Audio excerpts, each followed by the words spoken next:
Well, hello and welcome. I am thrilled to be here today with all of you as we wrap up this incredible conference to talk about something that's going to impact all of you personally and also your industries, the future of learning.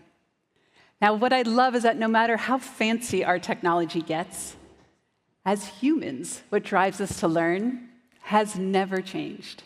We are fueled by curiosity and those aha moments. We love exploration and innovation, and we learn best by making mistakes and trial and error and learning with others. But I often worry that in the last few decades, we've actually focused a little too much on filling minds rather than igniting them. And so in our pursuit to increase access to education through our technology, we actually stripped a lot of these important components out, and not because we didn't think they were important, but because we just didn't have the tools to make learning engaging at scale. Until now. We finally have the capability to combine human intellect and technology in a way that's going to make learning feel like a very seamless extension of ourselves. Because AI and XR can understand and then adapt to our gestures, our gaze, our voice, and our natural language, making our interactions with technology start to be much more like human-to-human interaction. And so these won't just be new gateways into knowledge the way a lot of our ed tech has been. They're going to be the keys that fundamentally unlock curiosity, creativity, and connection at scale. And now I know innovation's happening across every single industry right now, but it's going to be so powerful for education because we're heading into this future where our technology and our systems are going to become more and more invisible, and our intelligence is going to become almost infinite, quietly fueling everything we do. So in the same way that we don't see electricity or the internet, but it powers our lives, when we merge all this together, it's going to make lifelong learning effortless. And so growing up, my dad was the most curious person I've ever met, and he remembered everything he ever learned. And so our lives were filled with his stories, whether it was exploring a new city or a museum or just sitting around the dinner table. And I can't wait for the day when I can walk through a new park and my glasses just very subtly tell me about the history, the geography, maybe the plants I'm looking at, in a way that keeps me engaged and curious, just the same way that he did. And so if we get this right, our technology is not going to demand our attention at all. It's actually just going to allow us to focus on what we do best, which is being human, solving problems, and living completely in the present. Which is why I have kept asking myself this question since last year's AWE, but can we use AI and XR to completely change our ability to learn? Can we collectively build a new learning system that is not bound by time or by distance, one that just becomes a constant companion? And it's fueled by our own curiosity, and it continues us to think bigger. So to reimagine learning, we can't just try to fix our current system. We're going to completely miss the opportunity in front of us if we do that. We have to fundamentally change it. And this is why. Everyone in the industry right now is really worried that people are going to use AI to cheat. To be clear, everyone is using AI to cheat, right? Whether you're trying to complete your compliance training at work or you're doing your homework for school, people are using AI to find the right answer. All of our current measures of mastery have basically become obsolete. So is it really cheating? Or is it just a signal that our current system is no longer fit for purpose? And so this is where it becomes really important for us to figure out how we're actually going to measure all this. And so Ethan Mollick's work is really important on AI literacy. Imagine two students who have the exact same assignment. One of them goes ahead and copies the questions, puts them into a chat bot, takes the answers it generates, puts it into his homework, gets 100 on it, only to realize during the test that he actually didn't learn deeply enough to understand the true topics. Then the other one collaborates with AI, and it uses it to test understanding and find different scenarios, ending up with a much deeper understanding because they've partnered with this tool. So maybe this person doesn't get all their homework right, but when they get to that test, they can show a depth of understanding. Mastery doesn't come from repeating what we have been taught. It comes from using what we have learned to apply it to solve problems differently. This is, at its core, how we start innovation. And so to truly learn with AI, we have to figure out how to make it a co-intelligence with us and really work with it as a partner. And that right there is going to be the distinction that will determine this entire new system of learning. But what I really love, because it feels so hard and distant, is that we already have the very first foundational piece, and it's huge. So from the pandemic on, every single workplace, corporate training, technical training, educational institution had to record their lectures, their lessons, their classes. They had to digitize their content. They had to put all their books in PDF format and put it online somewhere. And so we have thousands and thousands of hours of expert knowledge from every single industry from all parts of the globe right now, all in some cloud-based system, and normally through a learning management system or LMS. We can take all of those knowledge containers, put them into LLMs, essentially turn the data into confetti, and start to use it in 4 very easy channels with AI for learning.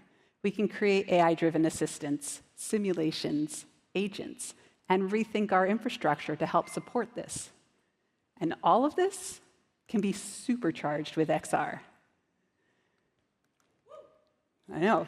We're going to talk about this in a minute because we decided we didn't want to wait for the technology to completely mature. And so we gathered a bunch of partners from around the industry to just start building it ourselves. And so at the Idea Lab at Imperial College, we decided to do this with a very small pilot. We took one course, an AI venture course, put all of the last 3 years' worth of recorded lectures and videos information into an LLM, and we created a digital twin avatar of Professor David Schreier. We then, in partnership with TouchCast, created a multimodal platform, and the students could access it anytime they wanted during their course. If the AI could find a slide that was relevant to the question or even a segment of video, it would pull it into the conversation so they had somewhere to connect to it. And then over on the left, we started to chapterize all the different weeks and lectures so that we could organize it a little bit. So take a quick listen. No, doesn't want to play. Well, anyway, he talks to you and has a nice conversation with you. But what we found was that the students started to ask him questions that they were way too nervous to ask in class. And because they all had to figure out their own AI venture, they asked them things that were very personal to the project they were doing that maybe they wouldn't want to use lecture time for. And it allowed them to go really deep in this brainstorm and get information they probably would have missed otherwise. We can flip to the next slide, please. We're stuck in this. No? Well, we'll keep talking. The slides will catch up eventually. But what we did is we ran all these conversations through a linguistics model. Oh, let me go back to the right spot. All right, there we go. And we recognized that it scored really high in analytical thinking and emotional tone, so it actually had a trusted knowledge behind it. But it needed a little bit more work in clout and authenticity, which makes sense. We needed to figure out how to put a little bit more emotion behind these avatars moving forward. Now, avatars is a really interesting place of study. Any of you guys who are working in this field, you know that it's hard to figure out how to represent people. As a next step, we've decided we're going to make a self-serve platform so any professor could create an LLM of their own course and their digital twin avatar. But the one place we're running up against a little resistance is, I don't know if I want to represent myself as a digital twin, and how do students learn best with it? So there are all these questions we have to start to answer, and to figure this out, we gave 600 students at the start of this year a survey to figure out what they expected from avatars and what they thought was going to be the best way to use them. So because this is a business school and they're all looking to increase their professionalism, they did have a strong preference for realism. They wanted it to be professional and for the information to be appropriate. They also wanted clear and articulate speech so that they could help build their vocabulary as they learn these new skills and trades. But they all admitted, although they wanted realistic avatars, they still really kind of wanted that magic that AI could bring to it as well. And so when we looked at the example of the talking AI digital professor that we had, they all said that there was definitely an appeal to that kind of learning, that they loved the fact that they would probably use it and that there's a benefit to it. But when we asked them about just using an AI avatar to replace the talking head in some of the online learning, they were like, I can see that it's useful, but I don't really know if the engagement level would be the same. And in 2D, I completely agree with them. But imagine when we can pop these avatars into a 3D space and have them sitting in the room with you through mixed reality or glasses. Then I think the engagement will become a whole different game for us to think about. And we don't want to stop at AI avatars, because there's an enormous amount of opportunity in simulations. And so what we decided to do is pull people in that could help us figure out, how does a new simulation work? So imagine you're going to go pitch your idea in front of a bunch of investors, but instead of feeling nervous, you're actually pretty calm and confident, because you've already been asked all of the hard questions through these AI agents, who all have different personas as they sit across from you, and they all ask you different things, and so you're completely prepared. Every time you go through it, it's like playing a video game where you build your resilience, you build your confidence, and you build your mastery, almost like a flight simulator, but for your career. And so we can do this for negotiations, for jobs, for giving speeches, for giving feedback. And we use this, again, early on through branching narratives, and your brain quickly realized that you're like, nope, that's not real, and we would disengage. But I think the whole game is going to change now that we have generative AI behind the avatars and the environments themselves. Now, 2D is great for these simulations, but 3D is incredible in virtual environments. And so we did a partnership with Meta and with Body Swaps, bringing a number of students through this experience. And what I love about VR is that it tricks your brain into thinking you're there. And so it releases all of the same visceral reactions that you would in a first-person lived experience. Incredibly important in the business world. And in VR, failure is never a setback, right? It just helps you with the critical thinking and some of the problem solving that you have to take.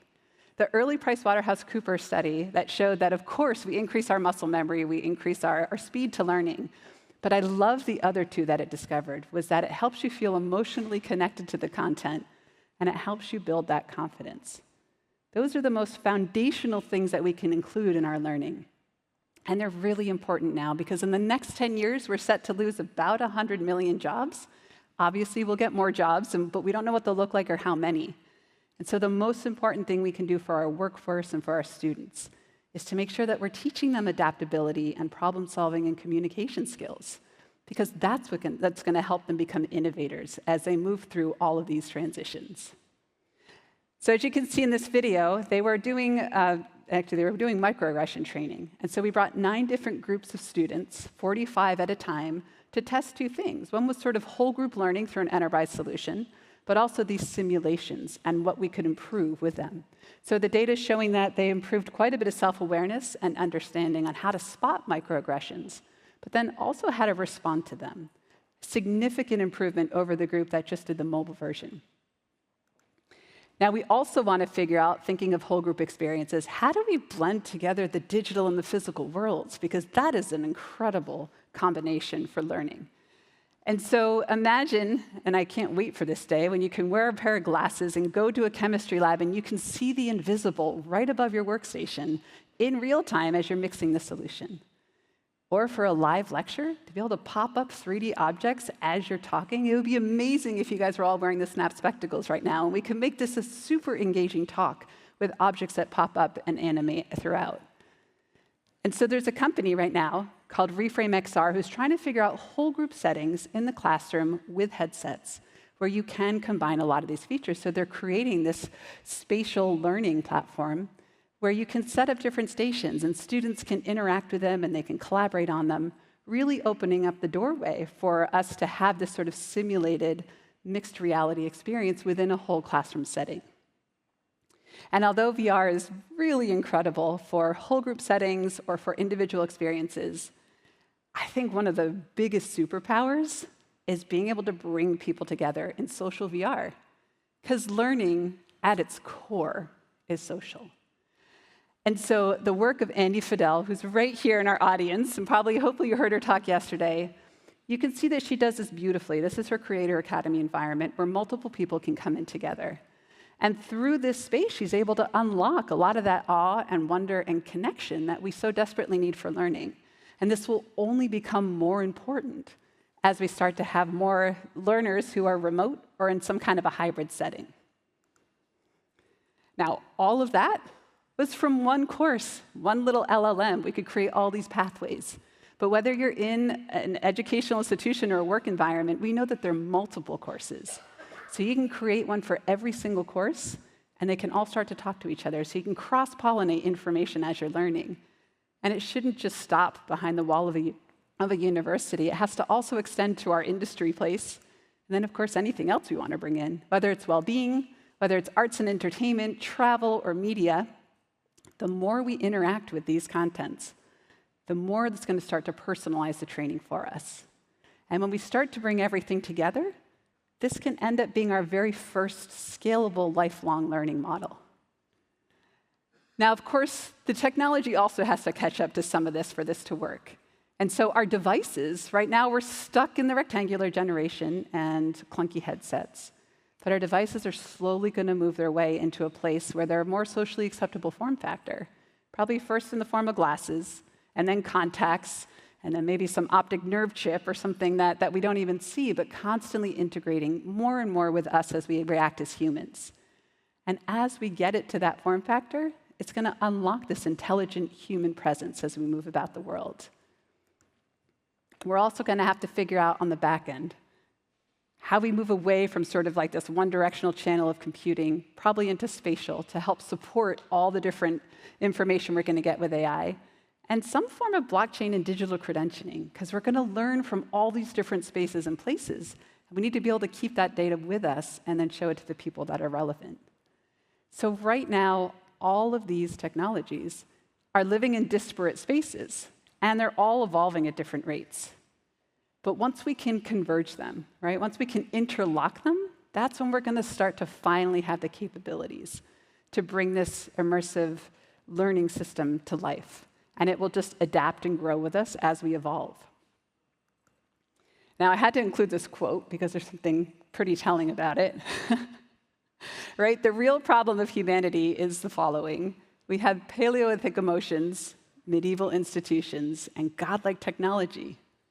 We're constantly in this triad, and we can have the most incredible technology out there, but we still have to account for the human emotion part, and of course, our infrastructure.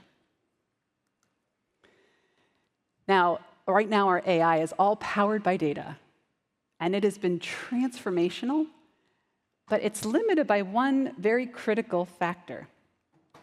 We are spatial, and we live in spatial worlds, and so our AI has to become spatial. We need to somehow give it eyes, right, so that it can understand the physical space that we're in.